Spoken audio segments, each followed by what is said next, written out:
Bienvenidos a Amistad Los Fuertes.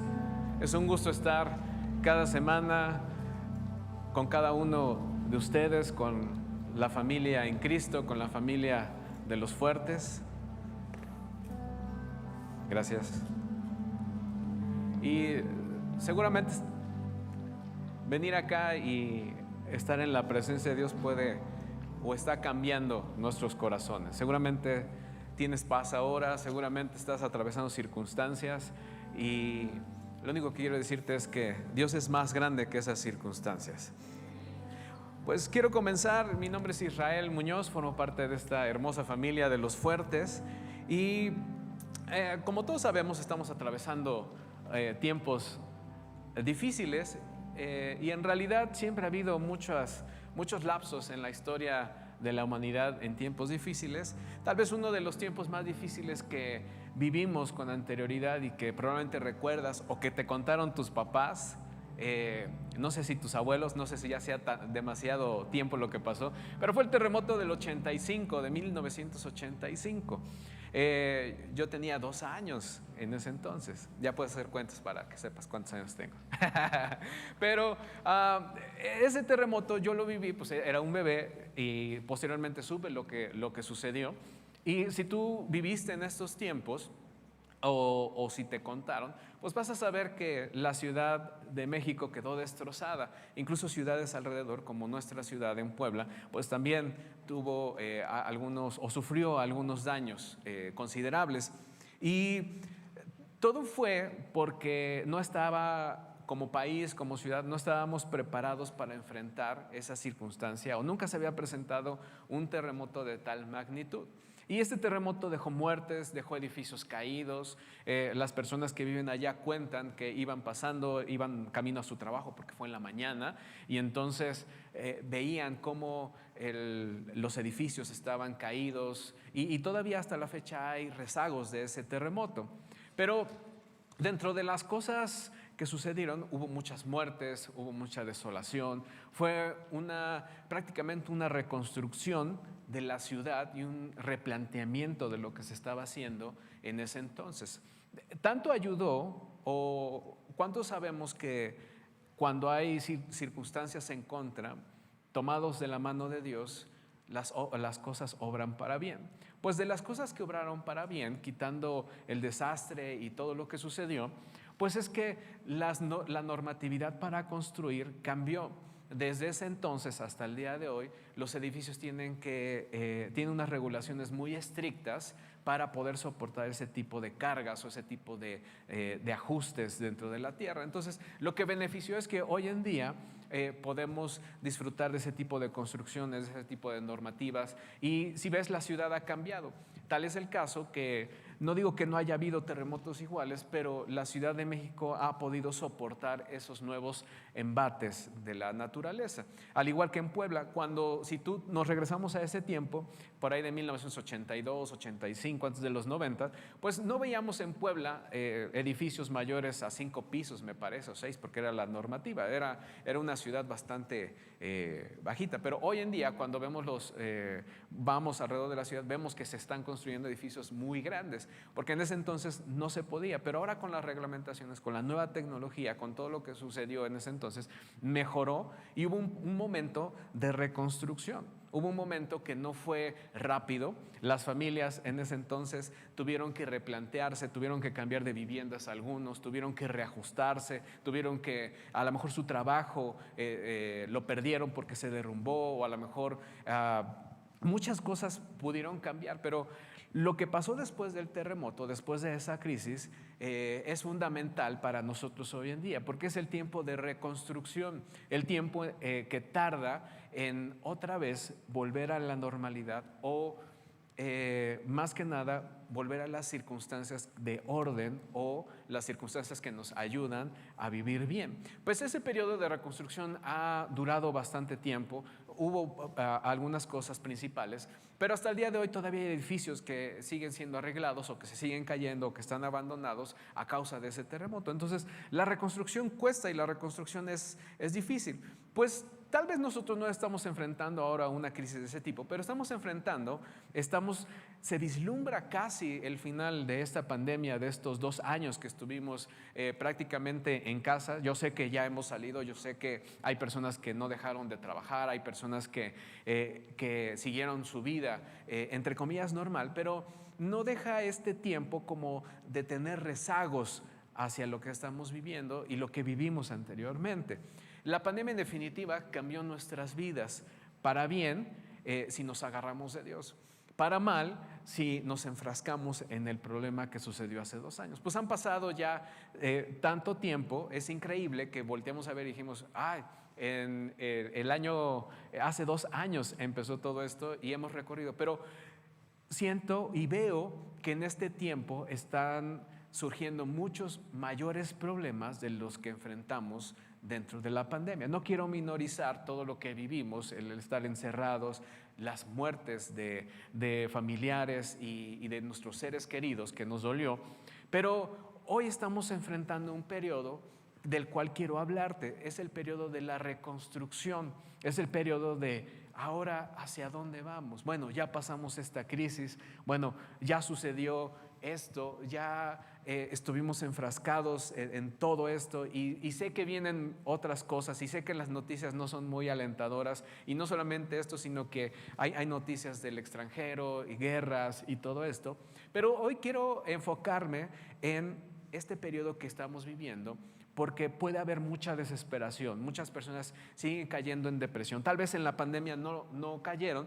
pero ahora están en depresión, porque como que se les ha movido todo, como que regresar a la normalidad, pues en realidad no es algo tan normal. El trabajo cambió, las circunstancias cambiaron y todo se está moviendo de manera diferente. Entonces, puede ser que, al igual que yo, que cada uno de los que estamos aquí o que están viendo la transmisión estemos enfrentando este periodo de una transición hacia reconstruir ahora nuestra vida, reconstruir nuestra familia, reconstruir todo lo que se llevó estos 2 años. Y es difícil, pero hoy quiero decirte que necesitamos estar atentos a este tiempo. Sé que muchos están pasando por enfermedades, por rezagos del virus. Algunos están todavía dolidos por las muertes de seres queridos. Algunos otros perdieron trabajos, perdieron negocios, perdieron dinero. A otros les fue bien, a otros les fue mal. Pero este periodo de reconstrucción es fundamental. Y este tema o esta plática le titulé con la pregunta que de pronto nos hacemos: ¿y ahora qué? Ya terminó la pandemia, ¿y ahora qué? Ya pasaron estos 2 años, ¿y ahora qué? Pues ahora qué, el responder esta pregunta tiene que ver con qué vamos a hacer ahora en nuestra vida, hacia dónde nos vamos a dirigir. Todo lo que pasamos anterior, ¿cómo va a ser la reconstrucción que vamos a llevar a cabo a partir de ahora o en este tiempo?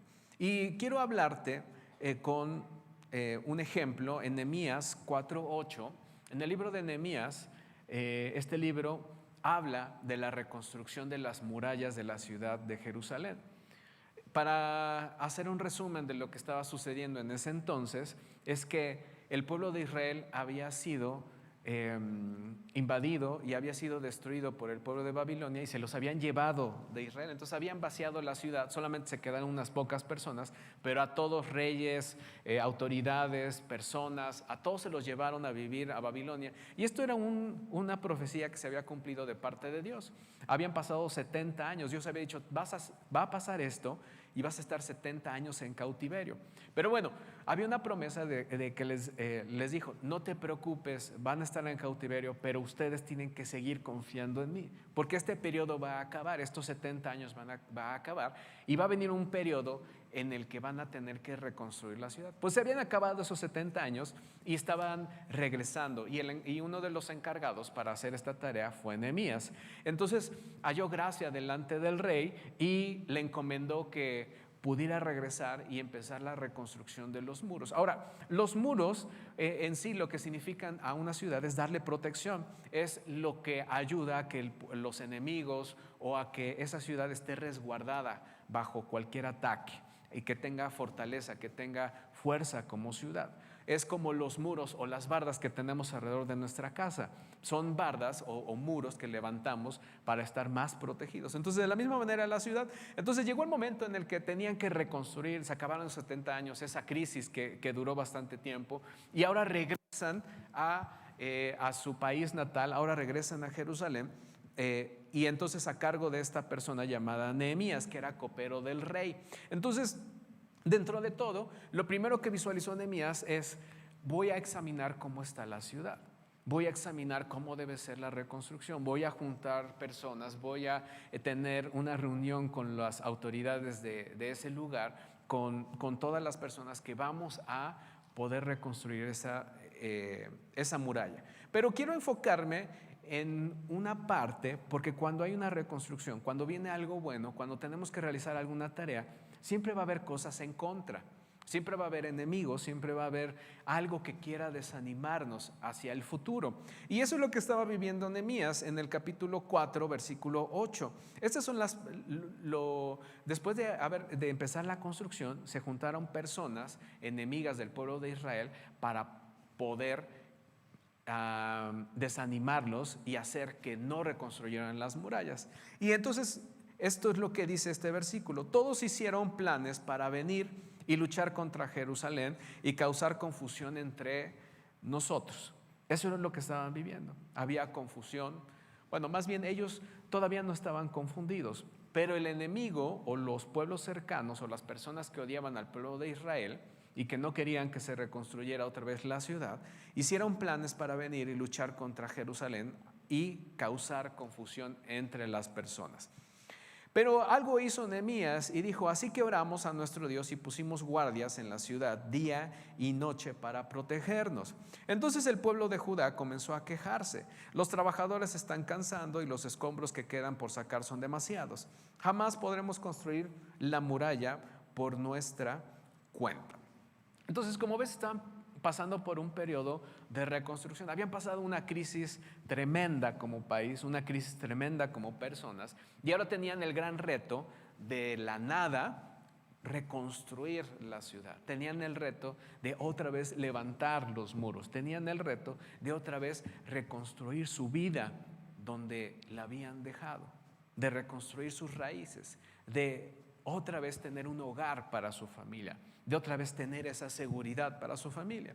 Pero lo que me sorprende es que Nehemías dice: oramos a nuestro Dios, y al orar seguramente Dios les puso que pusieran guardias en la ciudad día y noche para protegerse.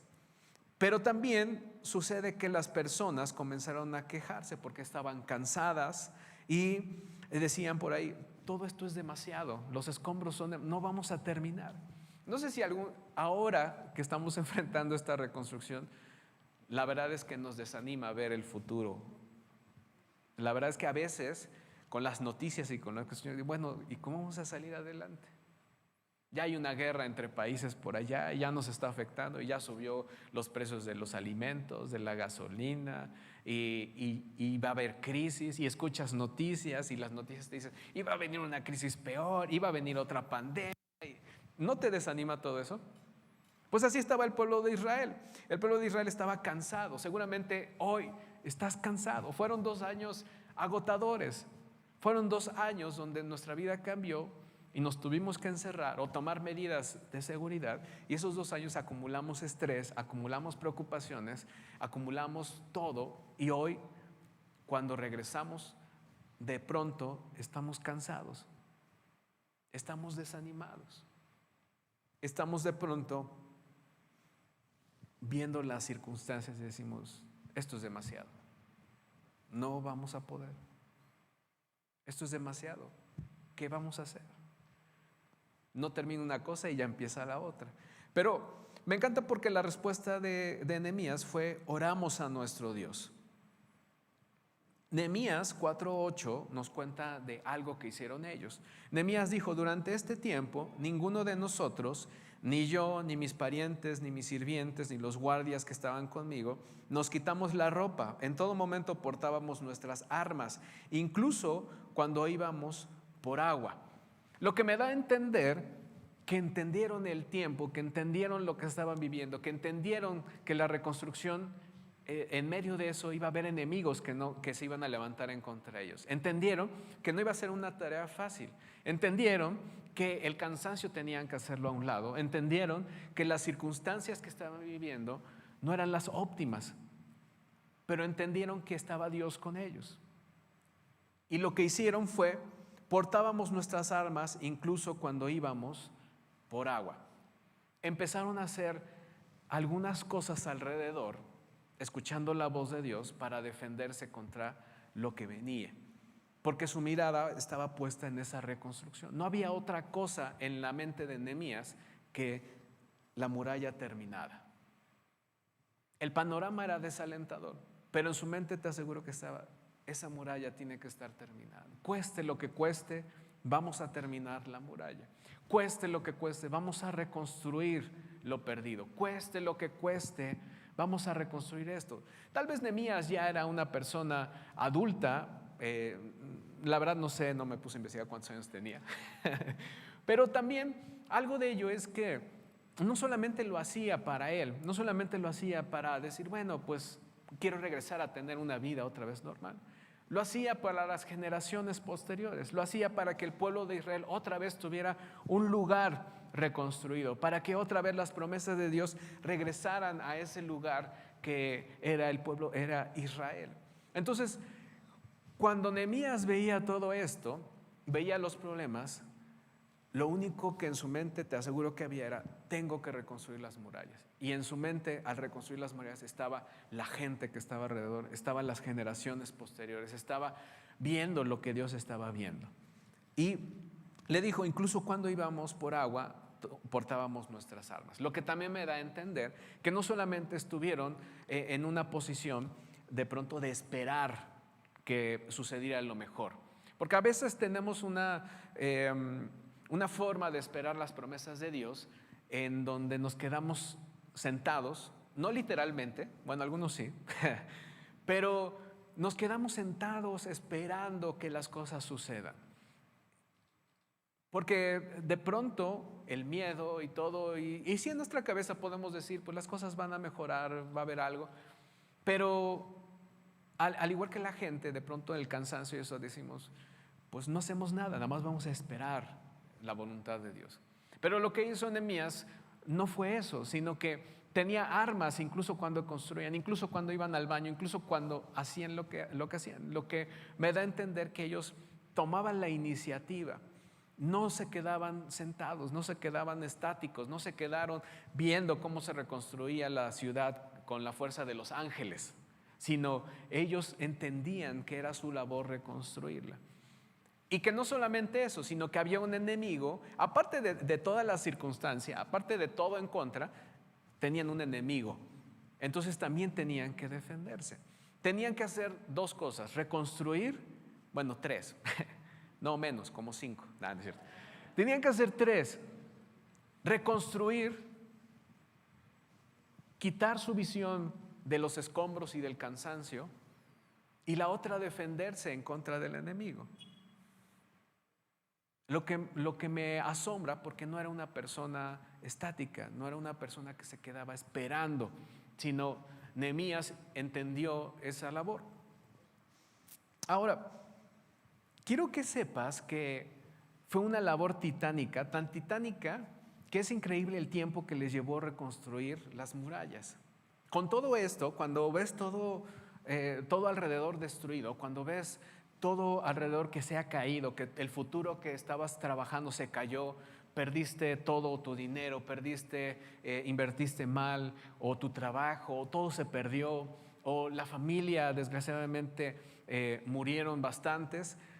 Cuando volteas a ver eso, Nehemías 6:15 dice del tiempo en el cual ellos levantaron las murallas.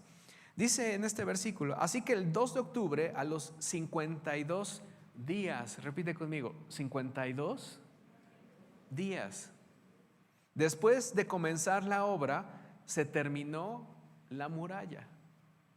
Cuando se enteraron nuestros enemigos y las naciones vecinas, se sintieron aterrorizados y humillados. Se dieron cuenta de que esta obra se había realizado con la ayuda de nuestro Dios. 52 días se tardaron en levantar una muralla que rodeaba una ciudad. 52 días. Un mes tiene 30 días. Menos de 2 meses levantaron esas murallas. Y todo era porque Dios estaba dirigiéndolos. Porque el tomarnos de la mano de Dios hace que las cosas imposibles sucedan en nuestra vida. ¿Necesitamos hacer un sacrificio? Sí. Necesitamos sacudirnos el cansancio, necesitamos sacudirnos la depresión, necesitamos quitarnos nuestra mente de ver el pasado, necesitamos dejar de ver las circunstancias, necesitamos dejar de ver cuánto suben los alimentos, necesitamos dejar de ver que si hay guerra aquí o si hay guerra allá. No digo que no sea importante, pero si queremos reconstruir nuestra familia, queremos reconstruir nuevamente y estamos en este periodo, necesitamos a Dios en nuestras vidas. Naturalmente tú estás viendo las circunstancias y dices, no vamos a poder. Naturalmente estás viendo las circunstancias y dices, ¿de dónde va a salir para la universidad de mi hijo? Naturalmente dices, ¿de dónde va a salir para esa casa? ¿De dónde va a salir siquiera para vivir esta semana? ¿De dónde va a salir ese trabajo? ¿De dónde va a salir el otro? Pero quiero decirte hoy que necesitamos agarrarnos de la mano de Dios para que eso que crees imposible sea posible. Y al igual que Nehemías, no sé si en 52 semanas se arregle nuestra vida, pero te aseguro que este año, agarrados de Dios, en esta reconstrucción, vamos a vivir cosas sobrenaturales. Vamos a vivir no viendo las circunstancias, viéndolas, pero sabiendo que Dios es más grande que esas circunstancias. Sé que cuesta trabajo, sé que algunos dirán, bueno, es que tú no conoces mi vida, es que tú no has visto lo que he vivido, tú no has pasado lo mismo. Y tal vez sí, y cada uno tiene una realidad que está viviendo, pero esa realidad es muy pequeña en comparación del Dios grande que tenemos. Nehemías 4:14 habla de lo que Nehemías le dijo al pueblo. Y me encanta esta parte porque me anima nuevamente y espero que al escucharla también te anime nuevamente. Este versículo dice, luego mientras revisaba la situación, reunía a los nobles y a los demás del pueblo. Reunió a todas las autoridades, a todo el pueblo, a todos los que estamos en esta congregación. Y dijo, no le tengan miedo al enemigo. Recuerden al Señor, quien es grande y glorioso. Y luchen por sus hermanos, luchen por sus hijos, luchen por sus esposas, luchen por sus casas. Lucha por esa reconstrucción. Y yo sé que el Señor hoy está hablando muy claro a cada uno de nosotros y nos está diciendo, no tengas miedo al enemigo, no le tengas miedo a esa crisis, no le tengas miedo a la pérdida de un trabajo, no le tengas miedo al futuro desalentador, no le tengas miedo a la muerte, no le tengas miedo a los enemigos que se levantan en contra tuya. Al contrario, recuerda al Señor quien es grande y glorioso. Cuando en tu mente veas esas circunstancias, que haya un pensamiento en ti y en mí de decir, recuerdo al Dios grande y glorioso que es mucho mayor que esta circunstancia. Dice lo siguiente, recuerden quién es grande y glorioso es nuestro Señor. Y la otra, luchen por sus hermanos, luchen por sus hijos, lucha por tus hijas, lucha por tu matrimonio, lucha por tu familia. No es tiempo de descansar, va a haber momentos de descanso, pero aún podemos descansar en el Señor. Dice que su presencia irá con nosotros y nos dará paz, y esa paz nos dará descanso. Pero hoy quiero invitarte a que juntos en este tiempo que estamos viviendo entendamos que tenemos un Dios glorioso, un Dios grande, y necesitamos luchar por nuestras casas. Y cuando hablo de casas no solamente hablo de la construcción y de una residencia, de una casa bonita, sino de luchar por nuestro hogar, luchar por nuestros hermanos que están sufriendo, hacer las cosas para levantar nuevamente a los que están alrededor, a nuestra esposa, a nuestro esposo que está caído, Bueno, yo no tengo esposo, tengo esposa. A nuestros hijos. Si tú y yo tomamos en cuenta al Señor en esta reconstrucción y lo vemos a Él, nuestros hijos van a aprender a verlo a Él. Va a ser diferente con ellos. No van a ver las circunstancias que nosotros vivimos. Las van a ver, pero en medio de eso van a ver a un Dios grande. Yo quiero recomendarte 3 cosas que necesitamos aprender a hacer para tomarnos de la mano de Dios. Número 1, pues como constantemente creo que se dice en la iglesia, pero yo creo que se dice constantemente porque muchas veces no lo tomamos en cuenta, o es como nuestro talón de Aquiles, donde de pronto desvariamos, donde de pronto no lo llegamos a hacer, a concretar, porque estamos viendo lo que está alrededor. Y quiero decirte, escucha a Dios. Hay muchas voces que van a aparecer alrededor. La pregunta es, ¿qué voz estás escuchando? ¿Estás escuchando la voz de lo que dicen afuera, la voz de la crisis, la voz de la destrucción, la voz de lo que te dice otra vez va a suceder lo mismo, ¿para qué luchas? ¿Qué voces estás escuchando? Pues lo que deberíamos escuchar es la voz de Dios. Aprende a confiar en Dios y a dejar de escuchar las voces alrededor. Ahora, como esposos, una de las voces que utiliza Dios para ayudarnos o para ver las circunstancias, pues es nuestra esposa, es nuestra ayuda idónea. Y esposas, pues también está su esposo. Entonces, yo quiero decirte que aprendamos a escuchar a Dios. Y esto va a requerir esfuerzo, va a requerir levantarnos de mañana, va a requerir orar, va a requerir leer su palabra, pero cuanto más lo hagamos, más sintonizados vamos a estar a la voz de Dios.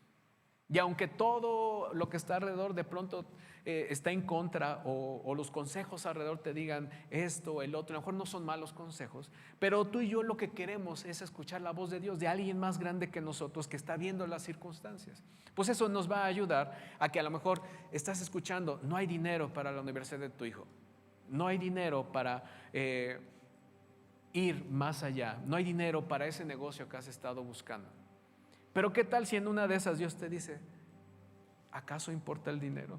¿No soy yo suficiente? ¿No soy yo tu proveedor? ¿No soy yo quien pueda abrir puertas para tus hijos en universidades? ¿No soy yo quien pueda abrirte puertas en tu trabajo? ¿No soy yo quien puede abrirte camino donde no lo hay? Entonces necesitamos aprender a escuchar la voz de Dios. Salmo 119:5 dice lo siguiente: tu palabra es una lámpara que guía mis pies y una luz para mi camino. Nuestro camino se vuelve y se torna oscuro, pero la palabra de Dios es una lámpara que va a alumbrar ese camino.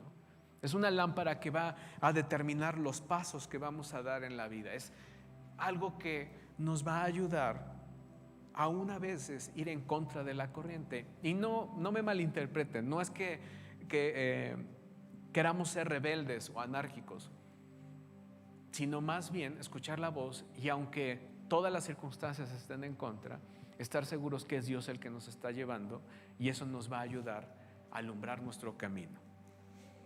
¿No te gustaría tener luz en tu camino? Pues Dios nos puede dar esa luz. Número 2, aparte de escuchar a Dios, tenemos que reemplazar las mentiras del diablo por la palabra de Dios. Esto va junto con lo anterior. Necesitamos reemplazar esas mentiras. Mientras el diablo te dice, de esto nada bueno va a salir, de esto que te va a dejar, de esto que vas a luchar, ¿qué bueno puede haber? Eso es lo que te dice el diablo. Pero Dios dice lo que está en Romanos 8:28. Vamos a reemplazar esos pensamientos por la palabra de Dios. Porque en Romanos 8:28 dice, a los que aman a Dios, todas las cosas les ayudan a bien. ¿No te encanta saber que esa luz alumbra? Y aunque el enemigo venga y te diga, ¿qué va a salir bueno de esto? Cuando recuerdes la palabra de Dios, cuando el Espíritu Santo venga en tu corazón y te recuerde esto, te infunda ánimo, te aseguro que te va a infundir ánimo. Porque vas a decir, yo amo a Dios. Y yo sé que a los que aman a Dios, todas las cosas les ayudan para bien. Esta crisis, esta enfermedad, a los que amamos a Dios, estas cosas nos van a ayudar para bien. Nos van a ayudar a crecer. Nos van a ayudar a ver al Dios Todopoderoso. Y número 3, inténtalo una vez más, pero ahora con Jesús. Sé que luchaste estos 2 años. Sé que perseguiste sueños. Sé que se han tronado muchas cosas en nuestra vida. Pero hoy quiero decirte que podemos intentarlo una vez más, pero invitar a Jesús a que esté con nosotros. Tal vez estás desalentado, tal vez has tratado de sobrevivir, tal vez te has esforzado, tal vez has luchado por tu matrimonio, tal vez has luchado por tus hijos, tal vez has luchado por ese sueño de parte de Dios. Y el cansancio de pronto puede ser que digas: estoy harto ya estoy cansado de intentarlo otra vez. Pero hoy quiero decirte, inténtalo una vez más ahora con Jesús. Lucas 5:4 habla de esto. Cuando Jesús terminó de enseñarles, le dijo a Pedro: lleva la barca a la parte honda del lago y lanza las redes para pescar. Lo que estaba sucediendo es que Jesús estaba enseñando y de pronto le dice a los que todavía no eran sus discípulos, antes de llamarlos, les dice: Pedro, lleva la barca a la parte honda del lago y lanza las redes para pescar. Y me encanta esto. Pedro respondió: Maestro, toda la noche estuvimos trabajando muy duro y no pescamos nada. ¿No te parece algo similar a la circunstancia que estamos viviendo? Todos estos años hemos estado luchando y no hemos sacado provecho. Todos estos años hemos intentado que nuestro matrimonio funcione y no ha funcionado. Todos estos años hemos intentado tener un mejor trabajo, tener una mejor oportunidad, dejar esos hábitos pecaminosos, dejar esos vicios, dejar y animarnos, pero no ha pasado nada. Es lo que estaba sucediendo con los que todavía no eran los 12 apóstoles de Dios, o de Jesús, perdón. Pero dice algo interesante Jesús: pero si tú lo mandas, voy a echar las redes. Hicieron lo que Jesús les dijo. Lo que quiero decirte es: inténtalo una vez más, pero con Jesús. Pedro dijo: bueno, la cosa está dura y no sé, no creo que pase algo, pero si tú lo dices, Jesús, pues va, ¿no? Así como que si tú lo mandas, órale, ahí va. Y me encanta esta parte. Dice: hicieron lo que Jesús les dijo y fueron tantos los pescados que recogieron que las redes estaban a punto de romperse. Entonces hicieron señas a los compañeros de la otra barca para que fueran enseguida a ayudarlos. Eran tantos los pescados que entre todos llenaron las 2 barcas y las barcas estaban a punto de hundirse. Con Jesús es diferente. Inténtalo una vez más. Intenta luchar por tu matrimonio. Intenta luchar por tus hijos. Intenta perseguir ese sueño que Dios ha puesto en ti. Pero asegúrate que sea Dios el que lo ha puesto. Pero inténtalo una vez más, pero ahora con Jesús a tu lado. Sé que muchas prioridades hay en nuestra vida y de pronto las prioridades las ordenamos o estamos acostumbrados a decir: bueno, es Dios, la familia, el trabajo, el ministerio y todo. Pero hoy sabemos que la realidad es que Jesús tiene que ser el centro de todo. Nuestras prioridades tienen que estar ajustadas con Jesús en el centro de nuestra vida. Si en tu familia estás haciendo algo y no está Jesús, temo decirte que no va a pasar nada. Al igual que Pedro y ellos, pues vas a seguir luchando y luchando y vas a tener ánimo y eso, pero en algún momento no va a pasar nada si es que Jesús no está siendo la prioridad en tu familia. Si en el trabajo quieres hacer algo y te has esforzado y has hecho cosas buenas y no ha pasado nada, es muy seguro que Jesús no ha sido tu prioridad en el trabajo, o no ha estado Jesús en el trabajo. Si en el ministerio de igual forma has hecho y has intentado hacer cosas o servir o lo que sea, tal vez lo has intentado y has hecho buenas cosas, pero no pasa nada. Es porque probablemente Jesús no es el centro en esa área de tu vida. En nuestra familia igual. Entonces, inténtalo una vez más, pero que ahora Jesús sea el centro de tu vida. que sea el centro de tu familia, que sea el centro de tu trabajo, que sea el centro y la prioridad número uno para la iglesia, para todo en la vida. Inténtalo una vez más y al igual que Pedro, tú y yo veremos esos milagros. Veremos cómo intentamos por mucho tiempo, pero ahora lo hicimos con Jesús.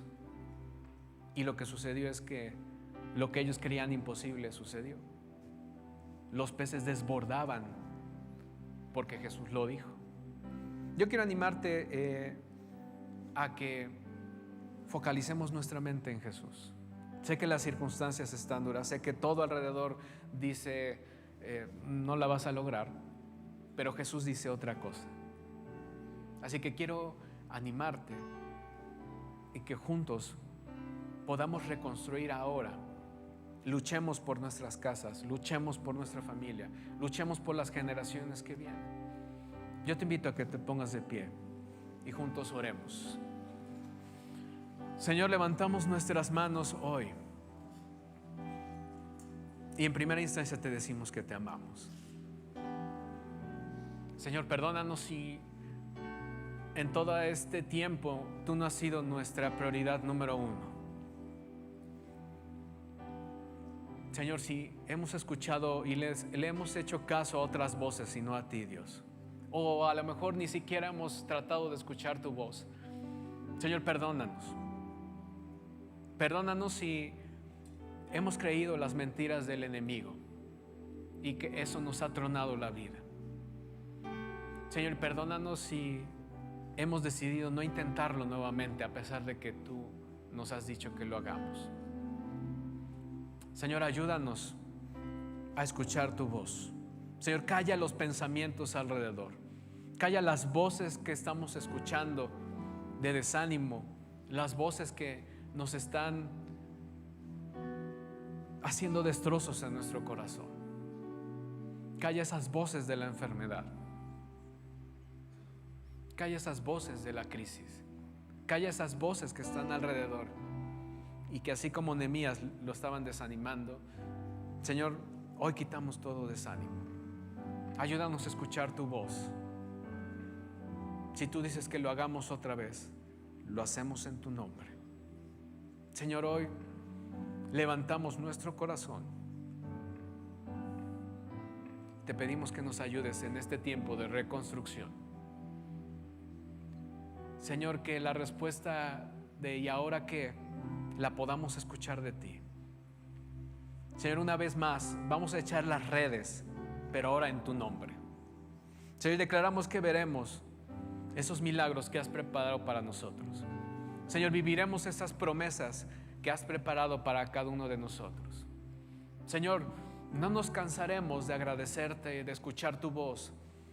Señor, y a partir de ahora derribaremos las mentiras del enemigo y las reemplazaremos por tu palabra, que es una luz que alumbra nuestro camino. Que así sea en nuestras vidas, en el nombre de Jesús. Amén.